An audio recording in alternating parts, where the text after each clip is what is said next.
एक शख्स जो कभी किंग्स ऑफ गुड टाइम्स के नाम से जाना जाता था,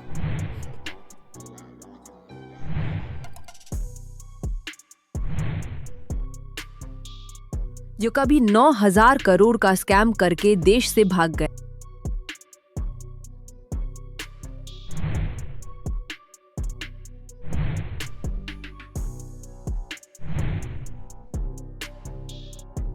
जो कभी भारत में फॉर्मूला 1 रेसिंग लेकर आया था,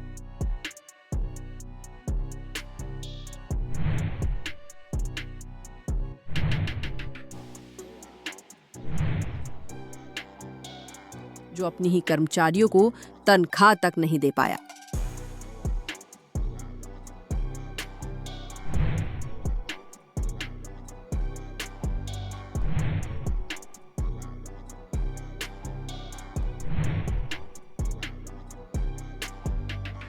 एक शख्स जो आज भारत को गुस्से और सहानुभूति में बांटता है। एक कहानी जो सच्चाई की तलाश में भटकती है। The man, the myth, Vijay Mallya, victim और कल्प्रिट।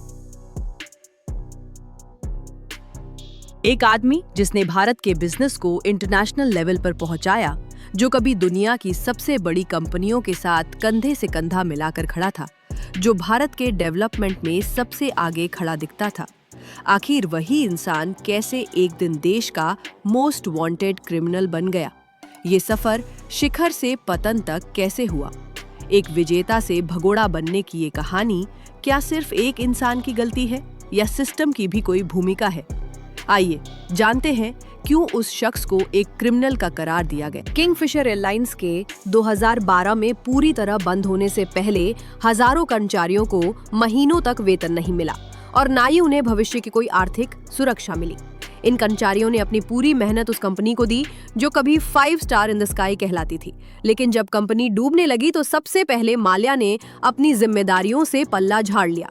परिवारों के चूल्हे ठंडे पड़ गए, बच्चों की पढ़ाई रुक गई, इलाज के पैसे नहीं बचे और कई कर्मचारियों ने मानसिक तनाव और आर्थिक बदहाली के कारण आत्महत्या तक कर ली।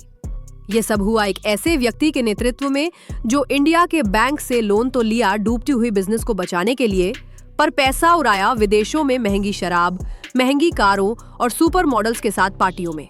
यह सिर्फ वित्तीय कुप्रबंधन नहीं था, ये एक अमानवीय लापरवाही और नैतिक दिवालियापन था। किंगफिशर की बर्बादी सिर्फ एक बिजनेस फेलियर नहीं, बल्कि हजारों घरों के सपनों की मौत थी। और उसका जिम्मेदार सिर्फ घाटे में डूबा बिजनेस नहीं, बल्कि वो नेतृत्व था जिसने सब कुछ देखा, समझा और फिर भी मौन रहा। कि विजय माल्या ने किंगफिशर एयरलाइंस के नाम पर जो कर्ज लिया था, उसमें से कम 3,547 करोड़ रुपए की भारी भरकम रकम को शेल कंपनियों और विदेशी खातों में ट्रांसफर कर दिया गया।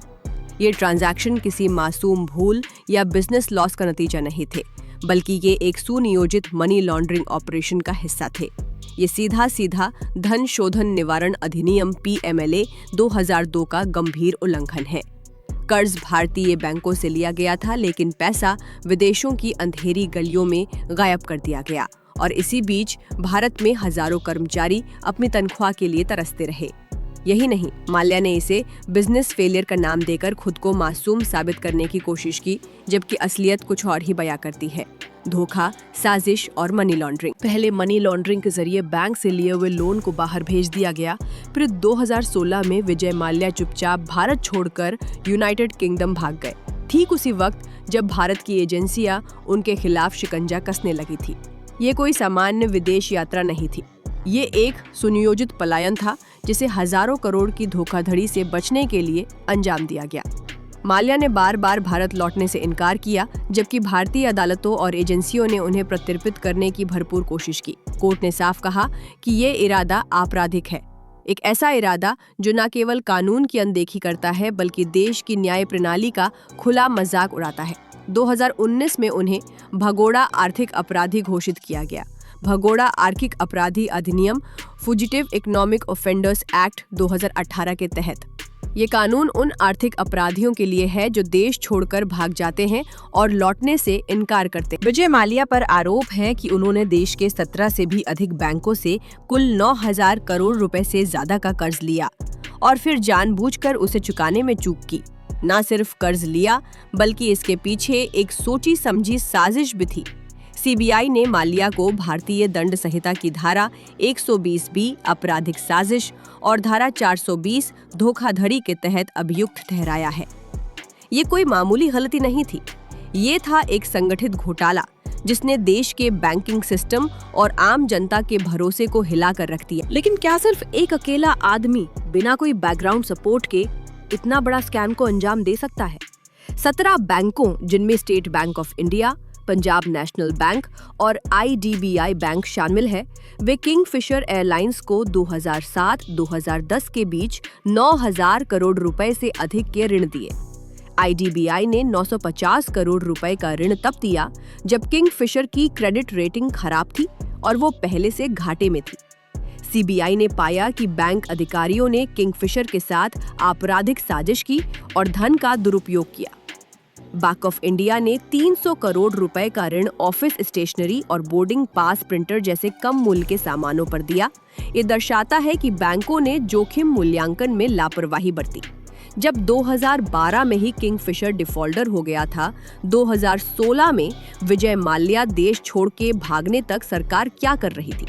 जब इतने सारे एम्प्लॉइज ने सैलरी ना मिलने पर कंप्लेन किए होंगे, तब गवर्नमेंट सो रही थी क्या?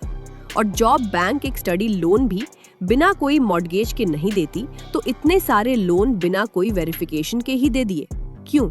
आखिर गवर्नमेंट को ये सब सवाल कोई क्यों नहीं करता? क्योंकि जनता के रुख को विजय माल्या की तरफ मोड़ दिया गया है, खुद की दोष छुपाने लिए।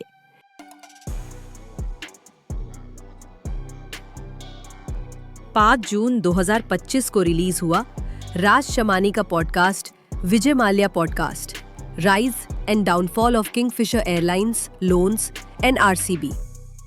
4 घंटे 18 मिनट का था, जिसे 1.1 करोड़ से ज्यादा बार देखा गया। इसने सोशल मीडिया पर तीव्र बहस छेड़ दी है, लेकिन मैं मानती हूँ इसमें कोई गलत नहीं है। राज एक कंटेंट क्रिएटर है जो सफलताओं और विफलों दोनों की कहानियां लाते हैं। किसी को बोलने देना जरूरी नहीं कि आप उसके पक्ष में हैं, यह संवाद की स्वतंत्रता है। माल्या जैसे विवादित व्यक्ति को कैमरे के सामने लाना और लोगों को उसकी बात सुनाने देना समाज में चर्चा को आगे बढ़ा सकता है। मैं ये भी मानता हूँ कि अगर ऐसे विवादित लोगों को बोलने के मौका दिया जा रहा है, तो सच को सामने लाने का भी जिम्मेदारी बढ़ जाती है, वरना वही मौका गलत दिशा की और मोड़ ले सकती है।